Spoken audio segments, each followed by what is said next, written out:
जय श्री कृष्णा, जय श्री जगन्नाथ। मैं पूजा। आज हम बात करने वाले हैं अक्षय तृतीया के बारे में। अक्षय तृतीया बहुत ही शुभदायक और फलदायक तिथि होती है। ये तिथि बिल्कुल वैसे ही है जैसे कि हम धनतेरस को बनाते हैं, सेलिब्रेट करते हैं। इस तिथि के दिन भगवान परशुराम का भी जन्म हुआ था। ये तिथि इतनी शुभ है, आप खुद ही सोचिए कि जिस तिथि में परशुराम जी का जन्म हुआ हो तो वो तिथि कितनी शुभदायक हो सकती है। परशुराम भगवान विष्णु के ही अवतार माने जाते हैं। अक्षय तृतीया पे आप कोई भी शुभ कार्य कर सकते हैं और इस शुभ कार्य करने के लिए आपको पंडित जी से मुहूर्त निकालने की आवश्यकता भी नहीं पड़ती। इसमें आप मकान लेना, वाहन लेना, गृह प्रवेश कराना, किसी मकान की, ऑफिस की पेपर साइन करना, एग्रीमेंट करना, रजिस्ट्री करवाना, बच्चे का नामकरण कराना, बच्चे का मुंडन करवाना, अपने व्यापार के लिए नया शुभारंभ करना और भी बहुत सारे शुभ कार्य, जो भी मांगलिक कार्य होते हैं वो आप अक्षय तृतीया पे कर सकते हैं। तो आप स्वयं सोचिए कि जिस तिथि पे पंडित जी से तिथि निकलवाने की भी आवश्यकता ना पड़े, वो तिथि कितनी फलदायक और शुभदायक तिथि है। ये बिल्कुल वैसे ही बनाई जाती है जैसे कि हम धनतेरस को अपने घर में सब अच्छी चीज़ें लाना पसंद करते हैं। अच्छी चीज़ें मतलब जो माता लक्ष्मी से प्रेरित हो, जो माता लक्ष्मी को प्रिय हो, पसंद हो, जैसे कि सोना, चांदी, धन और सामान में ऐसी चीज़ें जैसे झाड़ू, धनिया, नमक, बहुत सारी चीज़ें हम ऐसे लाते हैं। कौड़ी, विष्णु चक्र, पीली हल्दी, काली हल्दी भी कुछ लोग लेते हैं और बहुत सारी ऐसी चीज़ें हैं जो माता लक्ष्मी से प्रेरित हैं और हम लोग धनतेरस के दिन उसको लेना, खरीदना पसंद करते हैं। वही सारी चीज़ें हमें अक्षय तृतीया पे भी लेनी चाहिए। जो आप चीज़ ले पाएँ वो आपको अवश्य लेना चाहिए। अगर आप सारा ना ले पाएँ तो इसमें से कुछ चीज़ें आप अपनी इच्छा से अनुसार ले सकते हैं। आप रुई ले सकते हैं, आप पीली सरसों ले सकते हैं, आप कौड़ी ले सकते हैं, आप विष्णु चक्र ले सकते हैं, आप सेंधा नमक ले सकते हैं, आप रुई ले सकते हैं। रुई सफ़ेद कलर की जो रुई आती है, प्लेन वाली रुई की बत्ती में प्लेन एक रुई आती है, वो रुई भी आप ले सकते हैं। इस तरह की बहुत सारी चीज़ें, सोना चांदी की भी चीज़ें, आभूषण वगैरह आप ले सकते हैं। अगर ले पाएँ तो प्रयास करें लेने का, अगर ना ले पाएँ तो जो चीज़ें मैंने आपको बताई हैं उनमें से भी आप वो चीज़ें ले सकते हैं। भले ही आप 10-10 रुपये की ले लें, 10 रुपये का सेंधा नमक, 10 रुपये की पीली सरसों। इससे क्या है कि भले ही आपका 40-50 रुपये लगा, लेकिन वो सारी चीज़ें जुड़ गई जो आपको ऐसे शुभ दिनों में खरीद के अपने घर में लानी चाहिए। नमक सबके घर में होता है, पीली सरसों भी सबके घर में लगभग होती ही है, रुई सबके ही घर में होगी, ठीक है। साबुत धनिया भी लगभग सभी महिलाएं, सभी गृहिणियों के किचन में आपको मिल ही जाएगा, क्योंकि ये ऐसी चीज़ें हैं जो नियमित रूप से किचन में हम सभी के घरों में इस्तेमाल होती है। लेकिन फिर भी शुभ कार्य के लिए और शुभ तिथि को देखते हुए हम चाहे 10-10 रुपये का ही खरीदें, पर हमें अवश्य लेना चाहिए, हमें प्रयास करना चाहिए लेने का। उसी तरह आभूषणों का भी है। अगर आप बहुत बड़ी और बहुत महंगी चीज़ ना ले सकें तो प्रयास करें एक सोने की आप नोज पिन ले लें। अगर आप सोना ना ले पाएँ तो आप चांदी का सिक्का ले सकते हैं, चांदी की अंगूठी ले सकते हैं, चांदी की बिछिया ले सकते हैं, चांदी का कोई भी, ठाकुर जी की चांदी की बंसी भी ले सकते हैं, या उनके भी हाथ पैर का कड़ा आप ले सकते हैं। तो ये तो वो चीज़ें हुई कि जो चीज़ें आप ले सकते हैं और खरीद सकते हैं। अब हम बात करने वाले हैं भगवान के इस शुभ दिन में हमें क्या करना चाहिए। हम इस शुभ दिन में भगवान लक्ष्मी नारायण की पूजा कर सकते हैं। पूजा आप चाहे लक्ष्मी नारायण भगवान की करें या परशुराम भगवान के अवतार की करें। पूजा जब भी आप अपने घर में किसी भी भगवान की करें तो कलश स्थापना अवश्य होती है। बिना कलश स्थापना के कोई भी पूजा पूर्ण नहीं मानी जाती। माना तो ये भी जाता है कि कलश स्थापना की पूजा प्रारंभ ही नहीं होती, तो पूर्ण होने की तो बात ही अलग है। अब अलग अलग जगहों की अलग अलग मान्यता है। मेरे अनुसार और हमारे यहाँ के अनुसार यही होता है कि जब भी आप कोई पूजा करते हैं, चाहे आप वैभव लक्ष्मी करें, लक्ष्मी नारायण करें या फिर परशुराम भगवान जी की करें, हनुमान जी की कोई चौकी करें, या फिर आप शिव परिवार जी की, माता दुर्गा की कोई भी चौकी करें, तो कलश की महत्ता बहुत ज़्यादा है और हमें कलश स्थापना करके ही पूजा अर्चना करनी चाहिए। तो आप, जैसे कि मैंने बताया कि अगर आपके यहाँ पे लक्ष्मी नारायण की आप पूजा करना चाहें तो वो आप कर सकते हैं।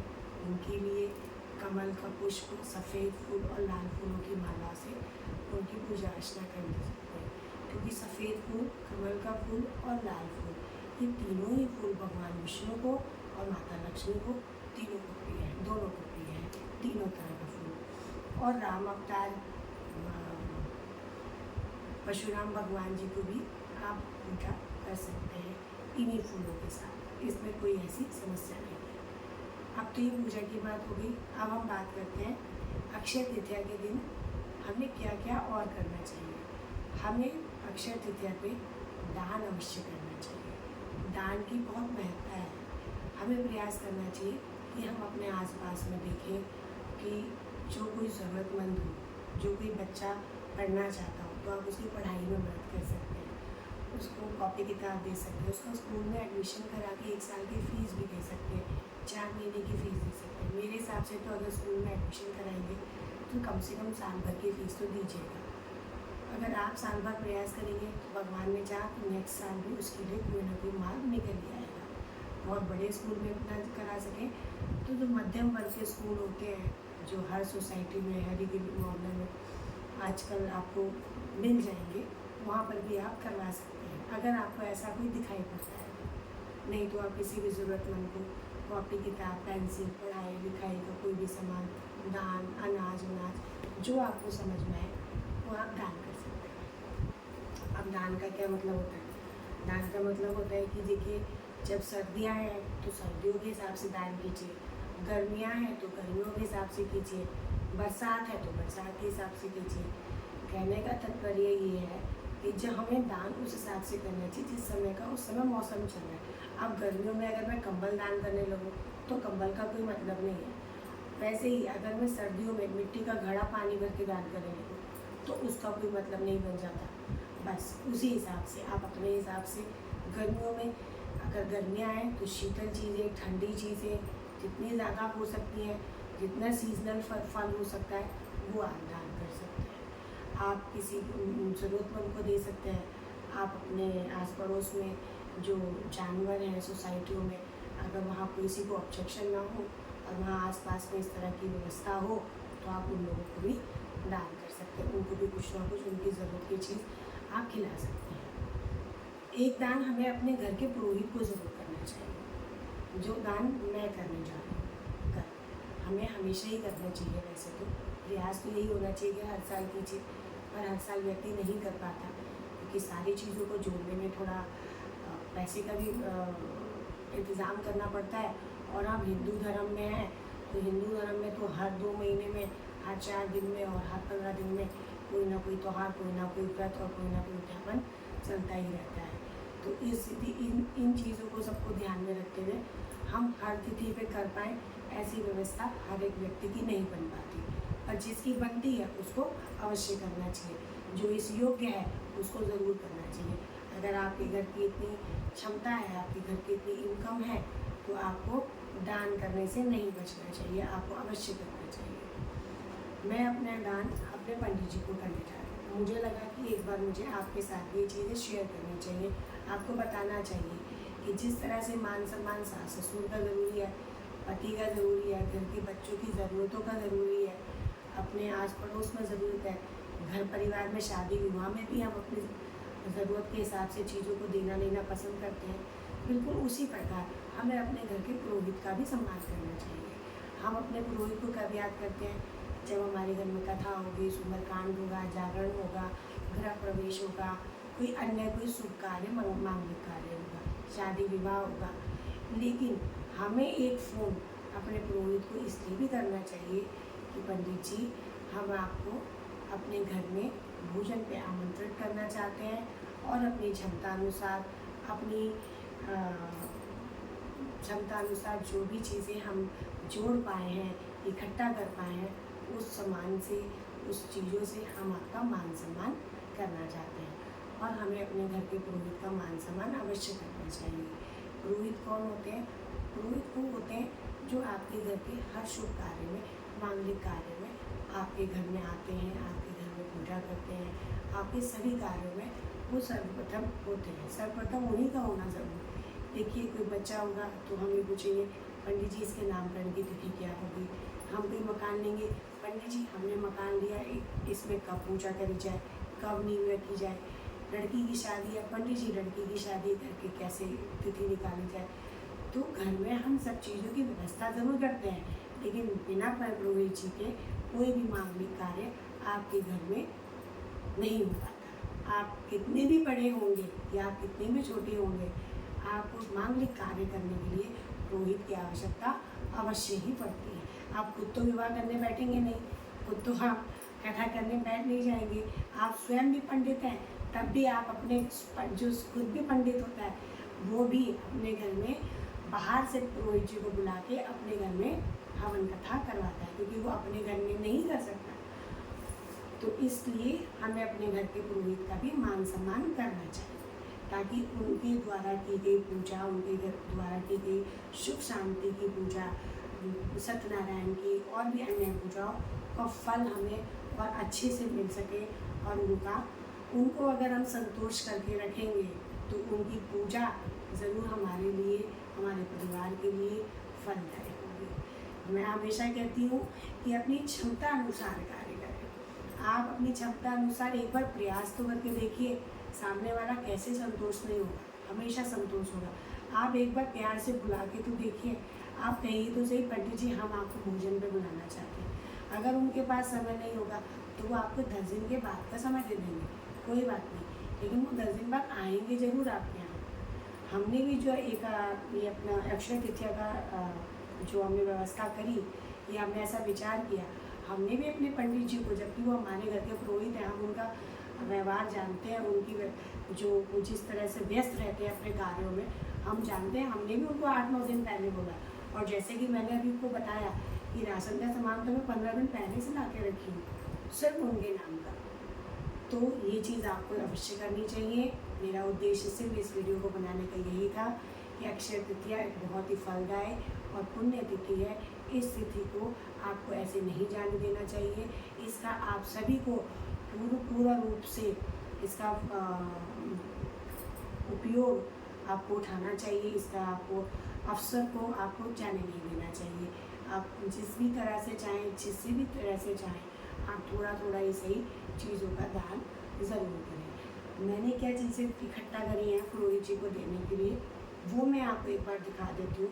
बहुत सारी चीज़ें ऐसी हैं जो मैं नहीं दे पाई, नहीं इकट्ठा कर पाई, मुझे समय नहीं मिला, या जो चीज़ मैं लेना चाहती थी वो मुझे वहाँ मिली नहीं और मैं कहीं और जा नहीं पाई। इन सब चीज़ों को देखते हुए मैं अब आपको दिखाना चाहती हूँ ये सामान कैसा है। ये देखिए, ये मैंने रवा लिया है पंडित जी को देने के लिए, और ये मैंने लिया है चना, ये भी मैंने पंडित जी के लिए देने के लिए लिया है। और ये सभी जो पैकेट्स हैं ये 1.25 किलो के हैं जो मैंने पैक करवाए थे। और ये जो है ये आपको ये रेड वाली दाल है, मुझे इसका नाम इस समय याद नहीं आ रहा है, ये आप देख लीजिए। और ये मूंगफली है, ठीक है। अब आप सोच रहे होंगे गर्मियों में मूंगफली का क्या काम। मूंगफली कई चीज़ों में यूज़ होती है, खाने बनाने में भी, और इसके कई तरह के उपयोग भी होते हैं, तो इसलिए मैंने ये अनाज में मूंगफली भी रखी है। ये हमारा रिफाइंड ऑयल है, ये मैंने एक ये रख दिया है, और एक मैंने ऑयल ये रखा है बैलकोलो का, ठीक है। तो ये दूसरा ऑयल है, ये दूसरा ऑयल है, ये भी मैंने रखा है सरसों का, कच्ची खाने का है, बैलकोलो अच्छा वाला, और एक ये दूसरा है, ठीक है। और एक ये लीजर का जो है लिज्जत पापड़ है, जो लोग अक्सर खाने में पसंद करते हैं, अच्छा होता है, तो मैंने पंडित जी के लिए ये भी लिया है। ये पतंजलि का घी है, ये मैंने आधा किलो का लिया है। और ये मैंने लिया है, ये है सफ़ेद चना, ये सफ़ेद चना है जो 1.25 किलो है, ठीक है। ये राजमा है, ये भी 1.25 किलो है, ठीक है।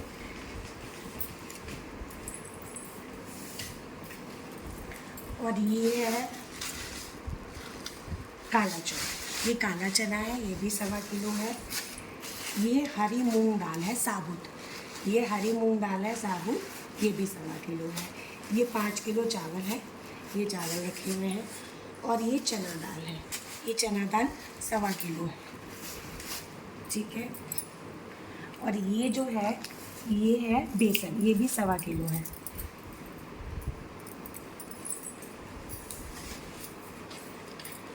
ये बादाम है, ये हमने पंडित जी के लिए लिया है। और ये मखाने हैं, ये हमने 250 ग्राम लिए हैं। और ये बादाम है, ये भी 250 ग्राम है। और ये 5 किलो आटा है। और ये जीरा है, ये हमने लिया है। और ये शायद 100 ग्राम का है, ये 100 ग्राम का है। और ये रॉक सोल्ट है, सेंधा नमक 1 किलो का पिसा हुआ। और ये जो है मेथी दाना है। और ये अजवाइन है, ये हल्दी है। और ये लाल मिर्च है। और ये साबुत धनिया है, ये साबुत धनिया भी हमने लिया है। और ये 200 ग्राम है। और ये हमने पिसा हुआ गरम मसाला लिया है, ये गरम मसाला है, ठीक है। तो ये सब चीज़ें हमने ली है। लगभग मैंने आपको ये सब आइटम तो दिखा दी। ये 5 किलो चीनी है, ये हमने 5 किलो चीनी पंडित जी के लिए ली है, ठीक है। तो ये सब सामान तो राशन का हो गया है जो अभी तक मैंने लिया है। अभी इसमें सामान मिसिंग है, इसमें गुड़ भी होना चाहिए था, अगर गुड़ होता तो। या अगर आपके पास गेहूँ साबुत हो तो वो बहुत अच्छी बात है, पर गेहूँ आधा किलो 1 किलो देना अच्छा नहीं लगेगा, क्योंकि आधा किलो 1 किलो गेहूँ कोई कहाँ पिसवाने जाएगा। तो इसीलिए मैंने 5 किलो आटा पिसा रख दिया है पंडित जी के लिए। तो मेरे पास अभी गेहूं की साबुत की व्यवस्था नहीं थी जो मैं उनके लिए 25 किलो 30 किलो मंगाती। तो फ़िलहाल मैंने उनके लिए ये पिसा हुआ आटा रख दिया है। गुड़ भी आप दे सकते हैं, चीनी के साथ गुड़ दे सकते हैं, शक्कर दे सकते हैं, कुछ भी मीठा रख सकते हैं। ये मैंने खीरा लिया है पंडित जी के लिए, ये भी मैंने 1.25 किलो ही लिया है। मैंने खुद जाके चीज़ें पैक कराई हैं, तो इसलिए मैंने जो चीज़ 1.25 किलो ली है वो मैं आपको बता देती हूँ। ये 1.25 किलो लिया है, ये भी मैंने 1.25 किलो लिया है, ये भी 1.25 किलो है। ये अरबी है, ये टमाटर है। और ये शायद आधा किलो है भिंडी, ये आधा किलो भिंडी है। और ये 1.25 किलो है शायद, हाँ ये भी 1.25 किलो ही है। ये 2 हरी धनिया है पैक हुई हुई, ठीक है। तो ये 2 हरी धनिया है। और ये 2 अमियाँ हैं कच्ची, जो आज अभी गर्मियों के टाइम पे बहुत ज़्यादा ये सीजनल सब्जियां हैं, तो ये वो है। और ये जो है वो है सीताफल, ये सीताफल है आपका। और ये कुछ फल हैं जो मैंने लिए हैं, ये आपका इसको क्या बोलते हैं मुझे याद नहीं आ रहा, तरबूज और खरबूज, ये मैंने 2 आइटम लिए हैं। दोनों गर्मियों में बहुत चलते हैं, आम गर्मियों में बहुत चलता है। और मैंने आड़ू लिया है, ये भी गर्मियों में बहुत चलता है, ये भी 1.25 किलो है। ये सारी चीज़ें आपको 1.25 किलो मिल जाएंगी, ठीक है। ये सारा 1.25 किलो है। और ये 2.25 किलो है। ये मैंने फल सब्जियां जो है लिए। और इसमें 2.5 किलो आलू भी हैं, जो शायद मैं रखना भूल गई हूँ अभी, तो इसमें 2.5 किलो आलू भी है। तो ये सब्जियां मैंने पंडित जी के लिए ली हैं दान देने के लिए, जो हमें देनी चाहिए, ठीक है। तो अभी मैं उनके लिए कुछ पोशाक भी लिए, कपड़े भी लिए, वो मैं आपको दिखा देती हूँ। ये पंडित जी के लिए कपड़ा है, ये हमने एक ये कपड़ा लिया है। ये उनके ऊपर पहनने के लिए ऊपर बनियान है। और ये उनकी धोती है, इसके अंदर भी गमछे का सेट है, पर मैंने फिर भी एक गमछे का सेट उनके लिए अलग से भी रख दिया है। और एक ये रुमाल है। तो कुल मिला के पंडित जी के 5 कपड़े हो गए हैं, ठीक है। ये 5 चीज़ हमने पंडित जी के हिसाब से रख दी है। ये पंचमेवा मैंने शुभ के लिए थोड़ी सी रखी है। वैसे तो मैंने ड्राई फ्रूट्स में बादाम और मखाने रख दिए हैं 2 चीज़, लेकिन ये फिर भी एक शुभता के लिए कि 5 चीज़ें इसमें मिक्स होती हैं, तो इसलिए मैंने शुभता के लिए ये चीज़ भी इसमें जोड़ दी है। तो ये चीज़ भी मैंने यहाँ रख दी है। ये भगवान जी का ये उनकी जो धर्म पत्नी है। देखिए, कभी भी आप पुरोहित को दान दें तो पति पत्नी को जोड़े के साथ दान दें, क्योंकि दान हमेशा जोड़े का दिया जाता है। और ये विवाहित दंपत्ति के लिए भी बहुत अच्छा होता है। तो आप अपने लंबे सुहाग के लिए और अपने वैवाहिक जीवन को लंबी चलाने के लिए आपको ये ऐसा छोटे छोटे उपाय करते रहने चाहिए। तो ये इसमें कुछ सुहाग की निशानियाँ हैं जो मैंने इसमें डाली हैं। मैं आपको एक बार दिखा देती हूँ जो मैंने इसमें डाला है। ये ऐसी चीज़ें हैं जो आप यूज़ भी कर सकते हैं।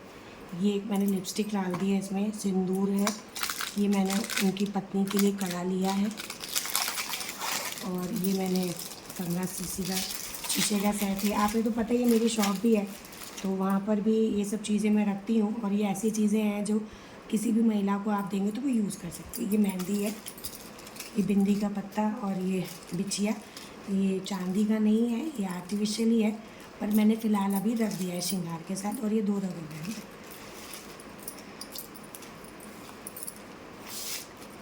ये आपका एक श्रृंगार का सामान हो गया। ये साड़ी ब्लाउज का सेट है, ठीक है। ये मैंने एक साड़ी रखी है उनके लिए, ये एक साड़ी है,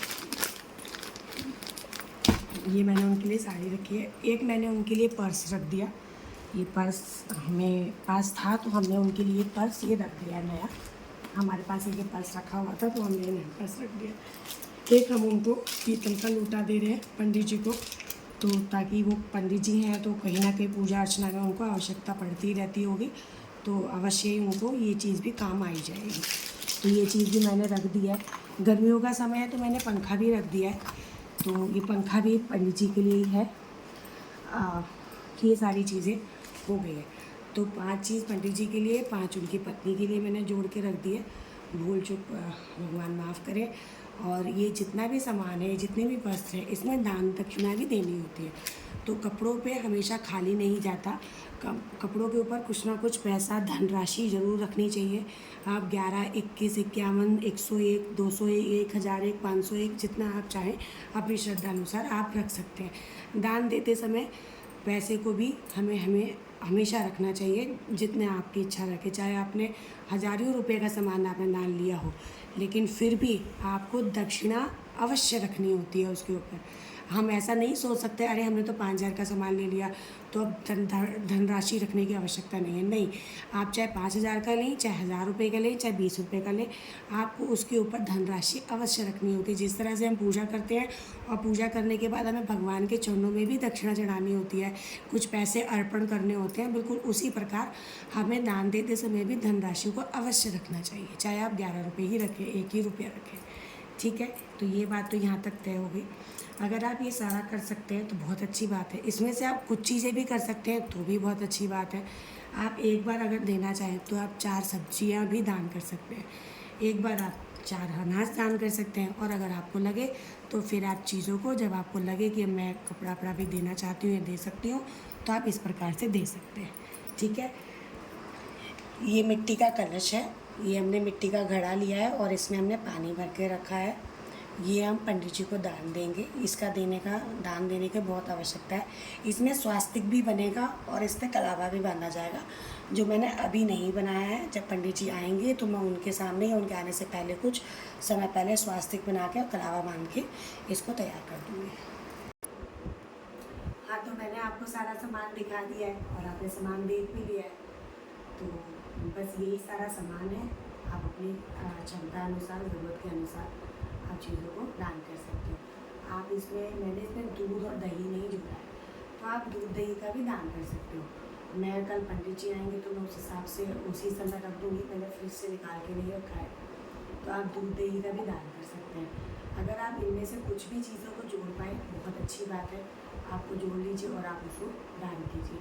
लेकिन किसी कारणवश अगर आप ना कर पाएँ तो आप एक काम तो कर ही लीजिएगा। मिट्टी का छोटा सा कलश लेके, मिट्टी का मटका लेके या मिट्टी का कोई अन्य पात्र लेके आप उसमें जल भर के दान कर सकते हैं। और वो जल, वो मिट्टी का दान आप किसी मनुष्य को ही नहीं बल्कि किसी जानवर के लिए भी दान कर सकते हैं।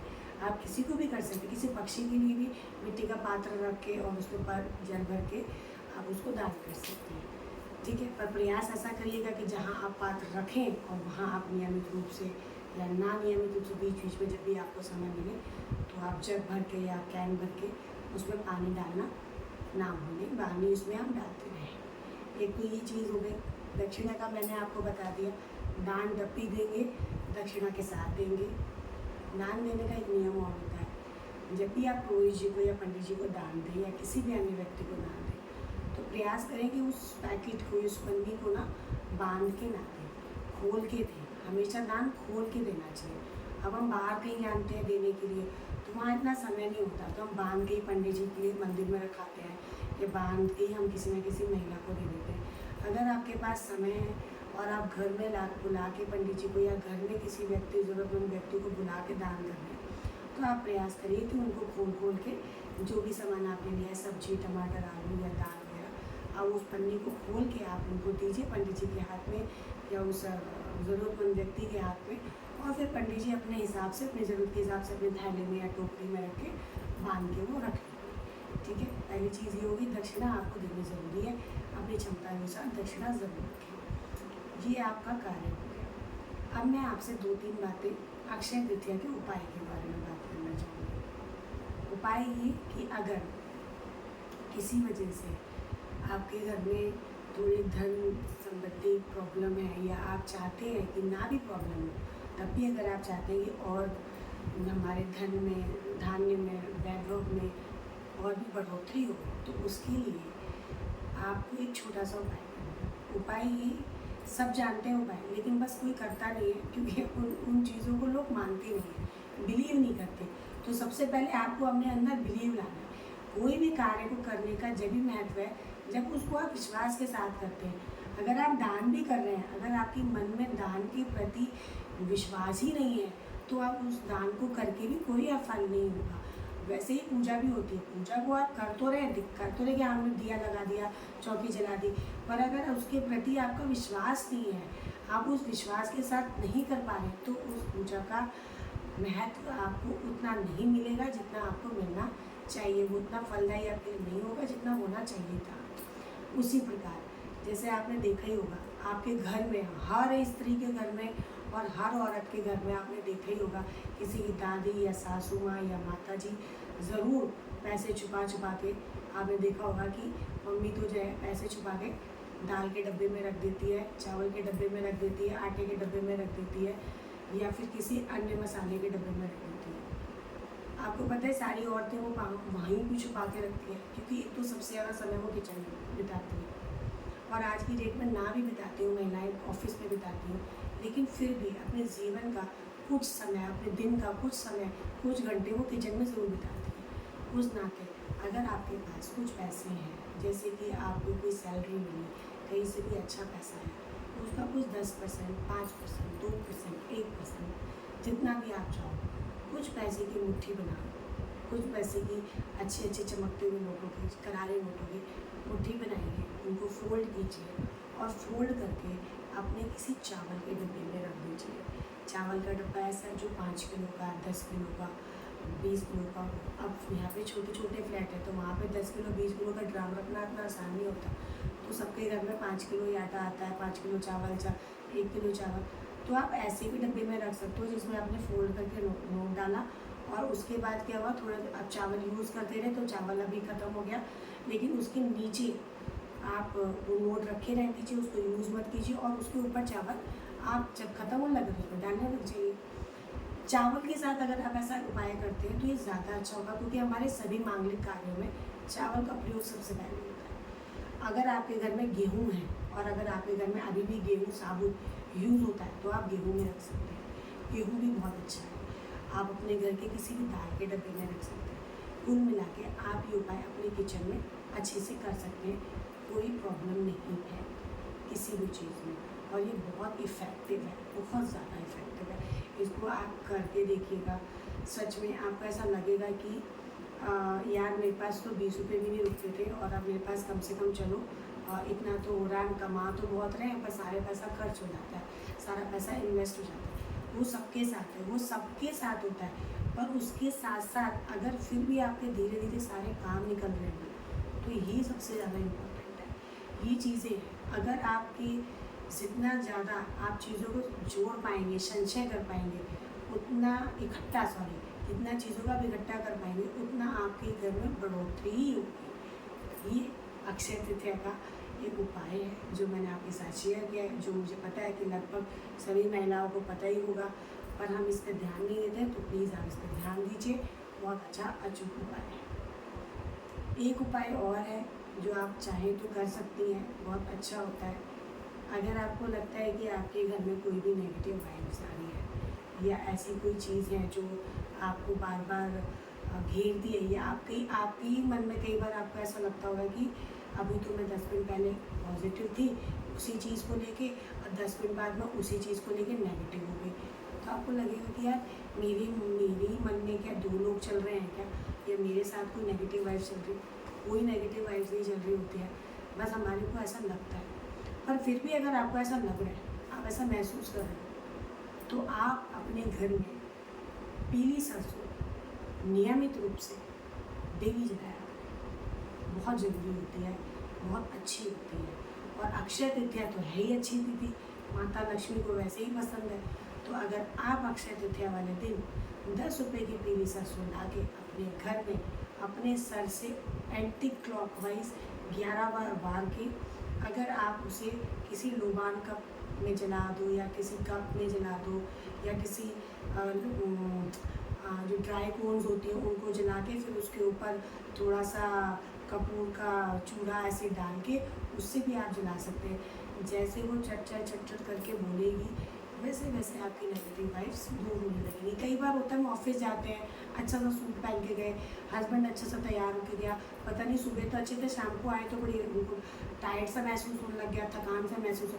कुछ नहीं होता, हम लोग बाहर जाते हैं, काम करने जाते हैं, थोड़ा सा अच्छे से बन के जाते हैं, अच्छा सा परफ्यूम लगा के जाते हैं, तो कई लोगों की ऐसी निगाहें होती हैं जो सारी पॉजिटिव नहीं होती और सारी नेगेटिव भी नहीं होती, तो उनकी कुछ ऐसी ब्लैक एनर्जीज होती हैं जो हमारे को कैच हो जाती हैं, और उसकी वजह से हमको बस ऐसा लगता है। अगर आप ये रेमेडीज़ करेंगे और नियमित रूप से करेंगे तो आपके घर में कोई प्रॉब्लम नहीं होगी और बहुत अच्छे से लाइफ चलेगी। तो जय श्री कृष्णा, जय श्री जगन्नाथ। हम इस वीडियो को यहीं स्टॉप करते हैं और उम्मीद करते हैं नेक्स्ट टाइम आपको एक अच्छी वीडियो के साथ मिले। अगर इस वीडियो में कोई चूक हो गई हो, कुछ बताना मैं छूट गया हो तो उसके लिए क्षमा, और अगर फिर भी मेरी बातों से किसी को भी मैंने आहत किया हो तो उसके लिए मैं दोबारा से आपसे क्षमा मांगती हूँ। जय श्री कृष्णा, जय श्री जगन्नाथ।